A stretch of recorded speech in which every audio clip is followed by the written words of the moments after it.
Advent Health lance le programme L'hôpital à domicile aux États-Unis.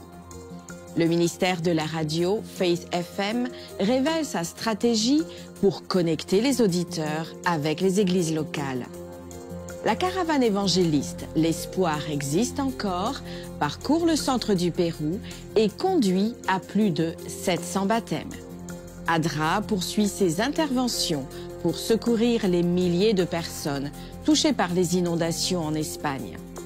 Les adventistes au Cambodge entrent en relation avec ces communautés grâce au ministère du VAN. Des histoires inspirantes et bien d'autres, maintenant sur ANN.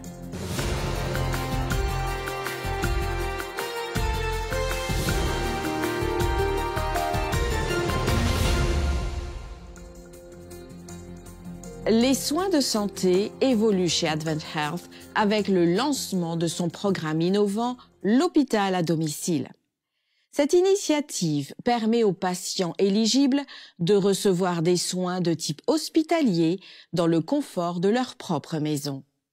Grâce à une technologie avancée, une surveillance 24 heures sur 24 et des soins personnalisés, le programme impacte le rétablissement et la guérison des patients. Voyons de plus près comment Advent Health dispense des soins complets en dehors des murs de l'hôpital. Le programme L'hôpital à la maison d'Advent Health apporte littéralement l'hospitalisation des patients dans le confort de leur propre maison. Bonjour. De nombreuses recherches montrent que les chances de guérison des patients qui sont dans leur environnement naturel, entourés de leur famille, de leurs amis et de leurs affaires personnelles, augmentent. Merci. Nous pensons que cela profitera à notre communauté, car c'est ce qu'elle souhaite. Tous nos médecins généralistes souhaitent que leurs patients restent chez eux. Ils savent que c'est l'environnement privilégié pour leur rétablissement. Vous voulez que je clique ici? Oui. Nous avons pu innover grâce à la technologie qui permet de lier le patient à domicile à ses prestataires 24 heures sur 24. Votre pression artérielle a l'air excellente, donc je vous appelle ce soir pour un suivi. Très bien, merci beaucoup. Nous allons pouvoir fournir d'excellents soins dont ils ont besoin là où ils souhaitent être, chez eux. Nous allons vérifier votre niveau d'oxygène. D'accord? Bien sûr, nous n'allons pas traiter les patients en soins intensifs à domicile, mais nous pouvons traiter la plupart des conditions médicales à domicile. Au final, notre objectif est d'améliorer la qualité de vie d'un patient et de l'aider à s'adapter à un nouveau diagnostic ou à un diagnostic chronique. Nous traitons la personne dans son ensemble, pas seulement le corps, mais aussi l'esprit. Et quand les gens sont chez eux, ils sont nourris et se sentent mieux. Advent Health s'engage à prodiguer avec compassion des soins sûrs et aide les patients à se rétablir confortablement chez eux. Lors d'un rassemblement mondial des dirigeants de Hope Channel en Thaïlande, David Neal, le directeur de la communication pour la région transeuropéenne de l'Église adventiste, interviewe Robbie Bergan, responsable du contenu de Faith FM, la station de radio adventiste en Australie. Bergan révèle une stratégie innovante pour connecter les auditeurs non adventistes avec les églises locales, à savoir des centaines de bénévoles adventistes représentant la station de radio dans leur communauté à travers l'Australie. Comment vous connectez-vous avec eux quand ils se connectent avec vous? Un de nos principes directeurs parmi nos 6 commandements est que nous ne créons pas de contenu à moins qu'il n'y ait un appel à l'action intentionnelle. Nous avons vu que le texto est le plus populaire. Donc, nous donnons un mot de code unique pour la conversation que nous avons. Ils prendront leur téléphone et enverront juste le mot de code. Ensuite, nous avons un bot SMS ou un bot de messagerie qui dira « Vous souhaitez réclamer cette offre ». Pouvons-nous avoir votre nom et adresse? Quand nous avons ces informations, notre système va alors se connecter à un service d'ambassadeurs que nous avons développé. Le service d'ambassadeurs est composé d'environ 600 Australiens qui sont des adventistes du 7e jour, engagés dans la mission, qui ont dit qu'ils voulaient être des représentants de Faith FM dans leur communauté. Ils ont suivi un cours d'introduction. Et lorsque nous recevons cet auditeur, nous l'intégrons dans notre service d'ambassadeur et ce service fonctionne comme Uber. Nous l'avons conçu avec la même idée qu'Uber. Tous nos ambassadeurs sont nos conducteurs. Notre contact est celui qui veut faire un trajet et nous sommes Uber. Nous allons connecter les deux. Donc, nous prenons les informations, nous les envoyons à notre service qui dit « Oh, il y a 5 personnes dans un rayon de 5 km ou miles dans la zone de cet auditeur. » Donc, il enverra un message à tous ses ambassadeurs et dira « Et il y a une opportunité dans votre région. Êtes-vous intéressé à remettre ce matériel à cette personne au nom de Faith FM ?» La première personne à dire oui accomplit le travail. Et ça implique les membres de l'église locale. C'est exactement ça. Plutôt que de simplement compter sur les pasteurs. C'est exactement ça. Environ 500 sur nos 600 ambassadeurs sont des membres d'églises locales. Environ 100 d'entre eux sont des pasteurs. Faire participer les membres est un bien meilleur investissement. Tout d'abord, ils sont moins occupés que le pasteur. Deuxièmement, ils y vivent depuis plus longtemps et ils y vivront plus longtemps après le départ du pasteur. Ainsi, la relation établie avec un ambassadeur peut transcender le mandat du pasteur. C'est donc un meilleur investissement à long terme. Cette approche transforme l'évangélisation par les ondes radio. L'Agence adventiste de développement et de secours, ADRA, a lancé des opérations d'urgence en Espagne après que des pluies torrentielles ont dévasté des municipalités, principalement à Valence l'année dernière. L'inondation a touché plus de 450 000 personnes, causant des dommages importants aux infrastructures et aux maisons. Les équipes d'intervention d'ADRA, en collaboration avec les autorités locales, l'Église adventiste et des bénévoles, mettent en œuvre une stratégie d'aide complète. Les efforts principaux consistent à déblayer les rues, distribuer les fournitures essentielles et aider les communautés touchées à se remettre sur pied. Cependant, des défis persistent car certaines zones restent sans nourriture, eau potable, articles d'hygiène, électricité ou transport. De nombreux résidents font également face à l'impact psychologique de la catastrophe. Samir Khalil, représentant des interventions d'urgence d'ADRA International, a déclaré « Nous sommes reconnaissants pour le soutien des donateurs et des bénévoles. Priez pour ces communautés alors qu'elles travaillent à reconstruire leur vie. » Avec le soutien des donateurs, ADRA continue d'apporter une aide essentielle et d'assurer une reconstruction à long terme dans le cadre de sa mission d'aider des millions de personnes dans le monde à retrouver l'espoir après les crises. Vous pouvez également soutenir ce projet ou d'autres projets en visitant adra.org. Le ministère Breath of Life, pionnier dans la programmation d'émissions chrétiennes pour la communauté afro-américaine, a célébré 50 ans d'impact à travers les médias, la musique et l'évangélisation. Lors d'une nuit spéciale à l'université Oakwood en Alabama aux États-Unis, des anciens dirigeants ainsi que ceux qui sont actuellement en poste se sont réunis pour honorer 5 décennies de transformation de vie. La nuit de gala Breath of Life était une célébration de gratitude envers Dieu pour 50 ans de ministère. Cet événement a rassemblé des dirigeants de diverses générations, y compris d'anciens directeurs, et le directeur actuel, Deblair Snell. Le ministère est né en 1974, au milieu de la turbulence sociale des années 1960, lorsque Walter Artis, un musicien talentueux et pasteur adventiste, a rêvé de créer une programmation chrétienne inspirante pour la communauté noire. Depuis, Breath of Life a été une voix puissante, entraînant des dizaines de milliers de baptêmes et la fondation de plus de 17 églises dans le monde entier. Chacun parle de sa propre passion, de son propre tempérament, de sa propre perspective. Et je pense que Dieu a personnalisé les dons pour répondre aux besoins qui existent dans le corps du Christ et dans la culture au sens plus large.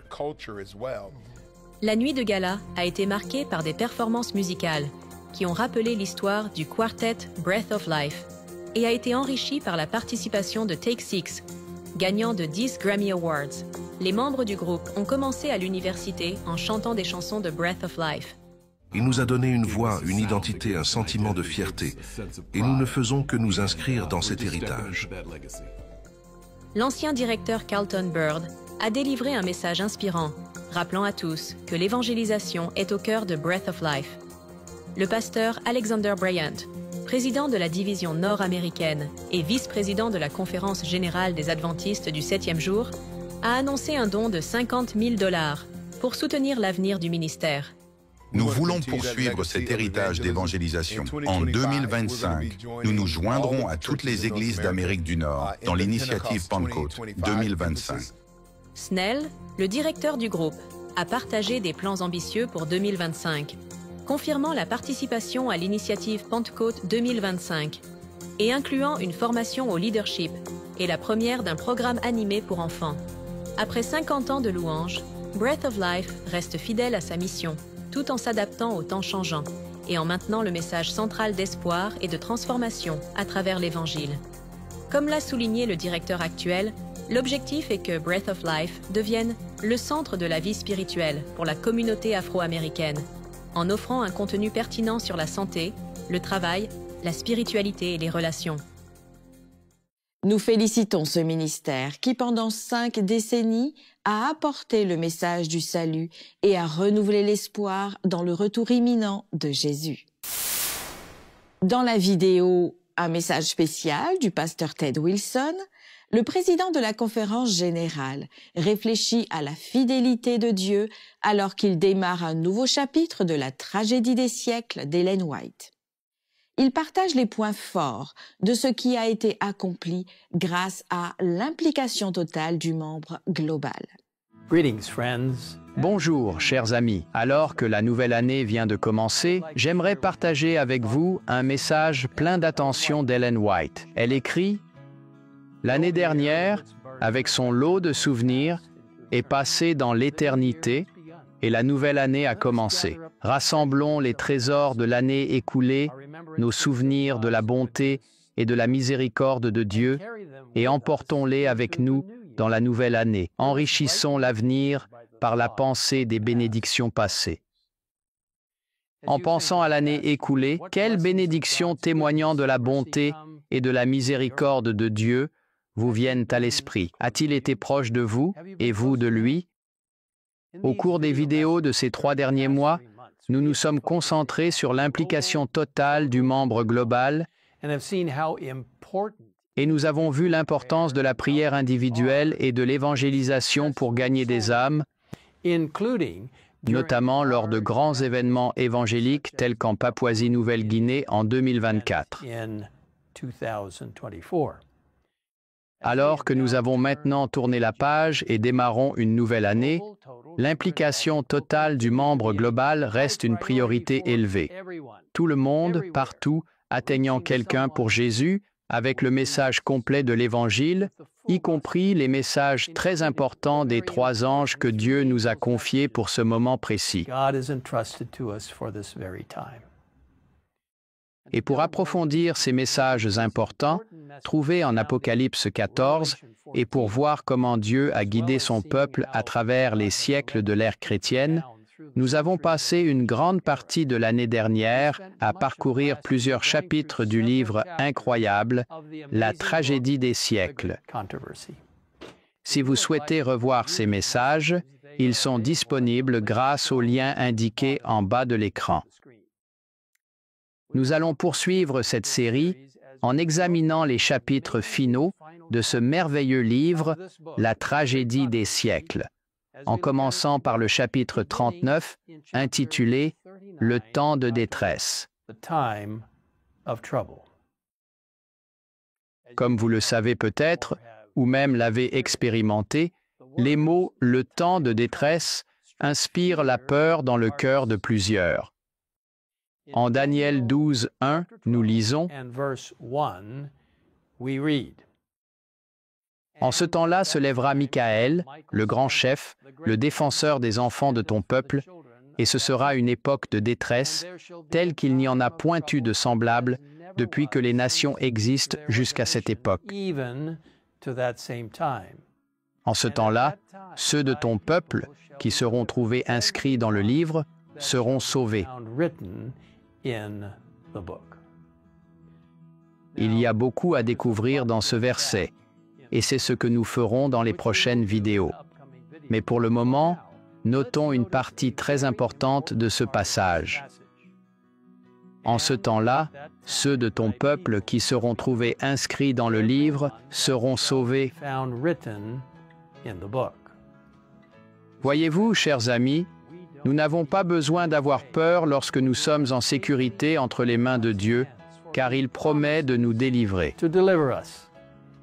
J'ai hâte d'explorer plus en profondeur ces messages incroyables dans les jours à venir, et je vous invite, si vous ne l'avez pas déjà fait, à télécharger votre copie gratuite de la Tragédie des siècles grâce au lien indiqué en bas de l'écran.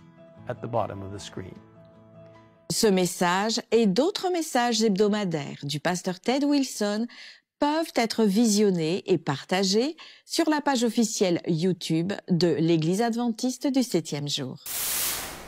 La caravane évangélique « L'espoir existe encore » a parcouru plusieurs villes péruviennes pour terminer son parcours à Pichanaki avec l'évangéliste international, le pasteur Alejandro Bullion. Organisé par la mission du Centre du Pérou de l'Église adventiste du 7e jour, plus de 700 personnes ont été baptisées et font maintenant partie de la famille adventiste mondiale.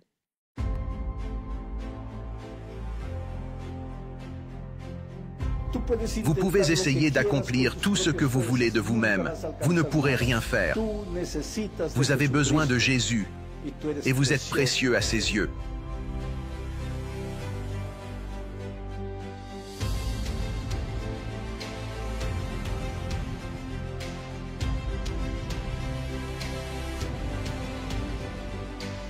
Vous valez plus que vous ne l'imaginez.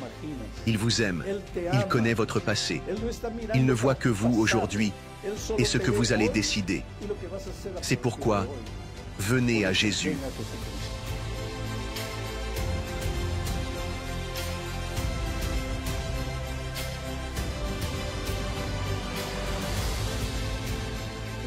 Je demande et teste Jésus aujourd'hui. La Bible dit qu'aujourd'hui est le jour de la bonne nouvelle. Aujourd'hui est le jour du salut.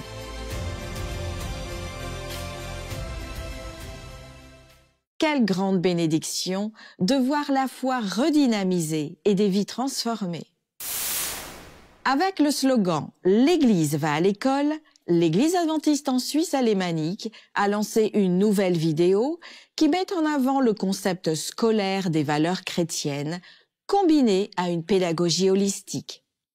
Le clip de 5 minutes présente des enseignants de 2 écoles adventistes de la région et leur rôle dans le réseau éducatif adventiste mondial.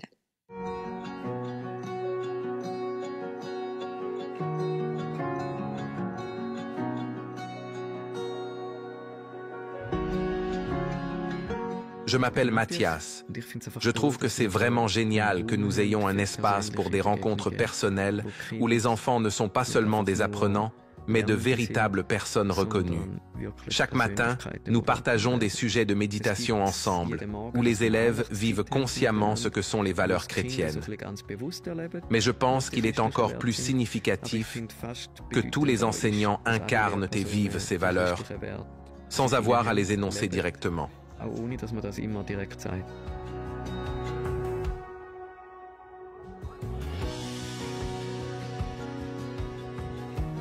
Je m'appelle Nina et j'aime être dans cette école parce que l'on se réalise que chaque élève est important. Je pense que la difficulté avec les enfants aujourd'hui, c'est que les réseaux sociaux imposent tellement une image de ce qu'on devrait être que la créativité se perd un peu, aussi à l'université. Dans les petites classes, nous pouvons beaucoup mieux les guider parce que nous pouvons essayer de découvrir avec eux qui ils sont et ce dont ils sont capables. Je m'appelle Lucas. Je suis dans cette école où j'aimerais faire une différence pour chaque élève afin qu'il sache qu'il est accepté et aimé. Je peux lire un beau verset de la Bible autant que je veux. Si je ne vis pas selon mes convictions, ils se diront que je ne vis pas ce que je prêche. Je ne suis pas encore un papa, mais j'imagine que les parents veulent de voir leurs enfants être pris là où ils sont. Soyez vous-même le changement que vous voudriez voir dans le monde. C'est l'un de mes mots d'ordre dans la vie. C'est pourquoi je veux aussi m'engager personnellement pour cette école. Je m'appelle Myriam et je travaille à l'école depuis 1 an et demi et c'est vraiment super. Oui, vraiment. Je peux m'occuper des enfants individuellement. S'il y a une dispute ou autre, j'observe et j'essaie d'aider. Je prends le temps et je sais que je peux prendre ce temps. Et beaucoup d'entre eux arrivent à l'école avec le sourire et disent « Oui, encore l'école ». Et quand je termine la journée et que je dis « Voilà, l'école est finie, maintenant je dois rentrer chez moi », ils disent « Oh non, je dois rentrer à la maison ». Donc, ils adorent ça.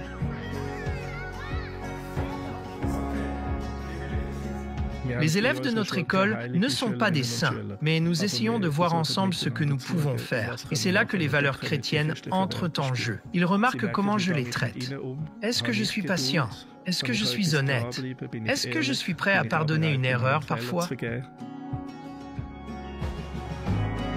C'est une école où vous pouvez apporter les choses qui vous fascinent. Si nous avons l'idée de mettre en œuvre quelque chose de nouveau, alors nous pouvons en décider ensemble et ensuite nous le faisons simplement. Je m'appelle Russ et j'apprécie de pouvoir ici interagir avec les élèves de manière holistique, jardiner, travailler autour des contes, chanter, pétrir de la pâte et apprendre l'allemand. Nous essayons de limiter le temps d'écran au moins jusqu'à la fin de la 6e. La réalité, c'est qu'aujourd'hui, il est rare que les enfants soient trop responsables. Et les enfants le ressentent. En gros, je peux faire ce que je veux. Il y a toujours quelqu'un pour me rattraper. Il y a toujours quelqu'un qui range derrière moi. Et quand vous demandez ensuite comment on aurait pu faire cela, Zrenia, il commence à réfléchir. Cela fait partie de notre concept. Nous avons la possibilité d'attendre que les enfants aient compris. Je suis capable de bien gérer des choses importantes. Ce qui est très intéressant, c'est que vous pouvez travailler avec de petits groupes, que vous prenez toujours du recul et vous vous dites, c'est en fait vraiment important dans la vie. Je crois que la force de notre équipe enseignante réside dans le fait que toutes les personnes qui travaillent ici le font de manière très consciente et ont fait ce choix par conviction.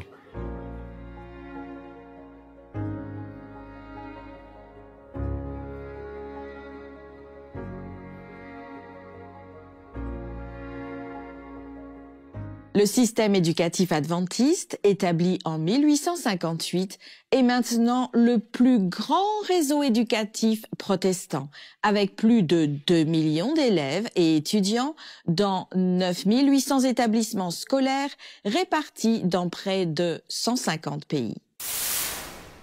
Rendons-nous maintenant en Asie du Sud-Est. L'Église adventiste au Cambodge a lancé un ministère innovant en utilisant un van pour se connecter avec les communautés locales. Cette initiative permet aux membres de partager l'amour du Christ de manière personnelle et accessible en apportant le message du salut à ceux qui ne l'ont peut-être jamais entendu auparavant. L'Église a lancé un ministère de vannes au début de 2025 pour étendre ses efforts de sensibilisation, s'associant à l'Église adventiste de Tulkork pour utiliser leurs vannes. Le ministère a commencé par la visite des provinces de Battambang et Takeo. 6 étudiants boursiers ont activement participé à cette initiative, consacrant leur temps et leur énergie à faire du ministère un succès. Leur mission était claire: servir, inspirer et partager l'amour du Christ à travers des activités pertinentes. Les étudiants ont activement participé au programme de l'Église, ont visité des personnes dans le besoin, et ont apporté joie et espoir à travers des chansons touchantes, des témoignages émouvants et des messages de la parole de Dieu. En regardant vers l'avenir, l'Église adventiste au Cambodge prévoit d'élargir ce ministère en engageant plus de personnel pour promouvoir des connexions plus profondes et fournir un service significatif à la communauté. Que l'exemple de l'Église cambodgienne nous inspire à accomplir la mission du Christ en partageant l'Évangile de manière innovante. Avec un peu de créativité, notre impact peut contribuer à une transformation significative. Renato, Un volontaire adventiste du Brésil s'attendait à servir dans des zones éloignées et rurales lorsqu'il a répondu à l'appel de Dieu pour le travail missionnaire. Au lieu de cela, il s'est retrouvé dans la ville animée de Bangkok, en Thaïlande. Cette affectation inattendue a remis en question ses attentes, mais lui a ouvert les yeux sur les opportunités uniques du travail missionnaire urbain. Voici comment Renato fait une différence dans l'une des villes les plus animées du monde. Lorsque Renato a été appelé à devenir volontaire adventiste, il s'imaginait partir pour servir dans des endroits reculés et exotiques, comme ceux dont il avait entendu parler dans les récits de mission lorsqu'il était enfant. Il a été surpris lorsque Dieu l'a envoyé dans une ville. La Thaïlande est loin de son pays d'origine, le Brésil. Alors Renato a rapidement pris connaissance des besoins missionnaires dans les grandes villes comme Bangkok.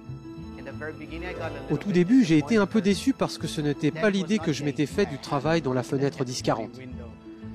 Je pensais enseigner dans une école en bambou, dans la forêt ou dans la jungle. Mais j'ai réalisé que les défis sont partout et c'est colossal. Il est difficile de servir en tant que missionnaire n'importe où. Travailler dans les villes comme Bangkok peut être difficile. Les gens sont souvent occupés, isolés et semblent n'avoir besoin de rien. Leur vie est bien telle qu'elle est. Ils sont en bonne santé, ils ont de belles familles. Il y a beaucoup de gens riches ici en Thaïlande. Pourquoi auraient-ils besoin de Jésus? C'est la question. Pourquoi ai-je besoin de quelque chose d'autre si j'ai tout ce qu'un être humain prospère peut avoir? Et nous savons qu'une vie sans Jésus est une vie vide de sens. Malgré les difficultés, Renato s'est donné pour mission d'établir des liens positifs avec les personnes qui l'entourent.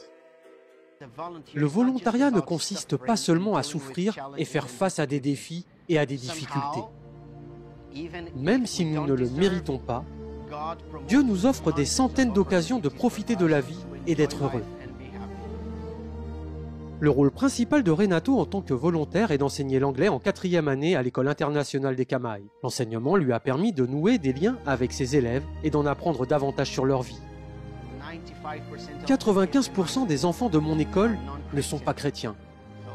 C'est pourquoi le culte du matin est très important pour nous. De 7h à 7h20, nous avons une séance de louanges et c'est mon moment préféré de la journée. Après les cours, Renato est impliqué dans d'autres ministères tels que la visite de personnes en prison et la collecte de ressources pour soutenir les réfugiés. L'expérience de Renato en tant que travailleur du service volontaire adventiste l'a marqué d'une manière qui restera gravée dans sa mémoire pour le reste de sa vie. Je suis presque sûr qu'une personne qui va dans un pays pour servir en tant que SVA ne reviendra pas chez lui de la même manière qu'il s'est lancé dans cette aventure. C'est une opportunité qui change la vie. Et par la grâce de Dieu, le travail ici dans le champ missionnaire a changé ma vie dans le bon sens. Alors que nous recentrons notre attention sur la mission dans les villes, merci de prier pour les travailleurs tels que Renato, qui partagent la lumière de Jésus avec ceux qui les entourent. L'expérience de Renato nous rappelle que le travail missionnaire n'est pas défini par l'emplacement, mais par les personnes que Dieu nous appelle à servir. Que ce soit dans des villages reculés ou dans de grandes villes, le message d'espoir et de guérison en Jésus reste le même. Ainsi s'achève notre édition ANN de cette semaine.